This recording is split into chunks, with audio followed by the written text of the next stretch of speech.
Hello friends, let's be very clear from the start what just happened between Washington and New Delhi was not routine diplomacy. When the United States suddenly sent its deputy trade representative to India, the official excuse was trade talks and tariffs.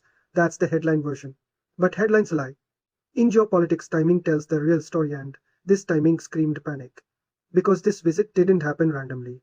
It happened at the exact moment India and Russia are quietly locking in long-term cooperation energy, logistics, shipping routes, and financial systems that don't need Western approval.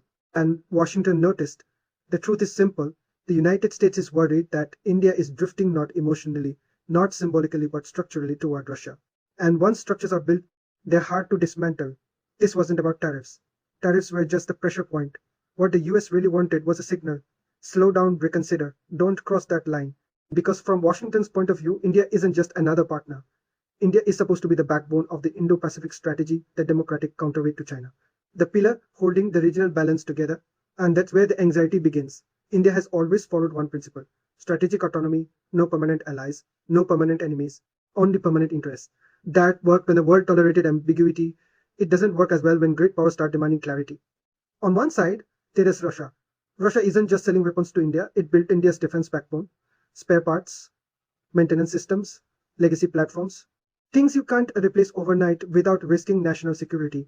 Russia also supplies discounted oil at a scale no Western country is willing to match. That oil keeps inflation under control and growth stable. Quiet benefits, but critical ones. And now there is logistics cooperation.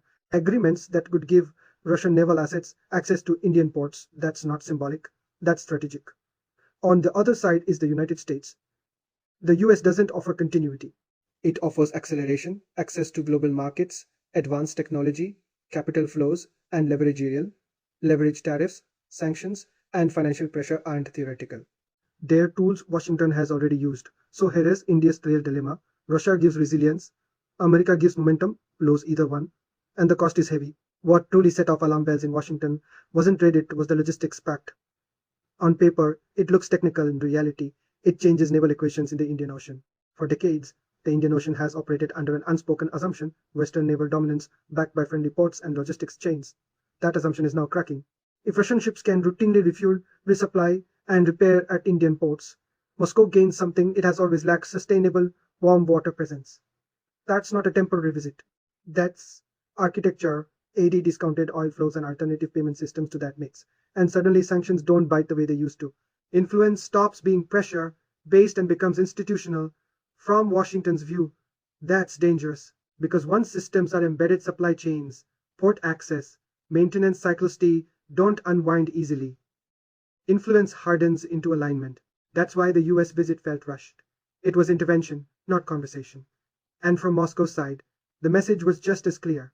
Russia knows India is its last major independent partner on, not fully tied to the West and not subordinate to China.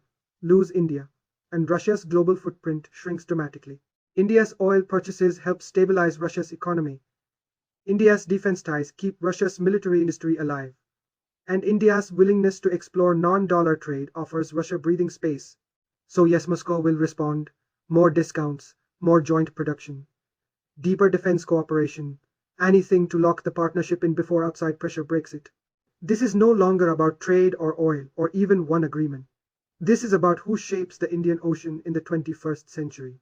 America wants a system it can manage. Russia wants a corridor it can survive through. And India wants space to act, to grow, to lead without being owned by anyone. But that space is shrinking. The Switzer visit wasn't diplomacy.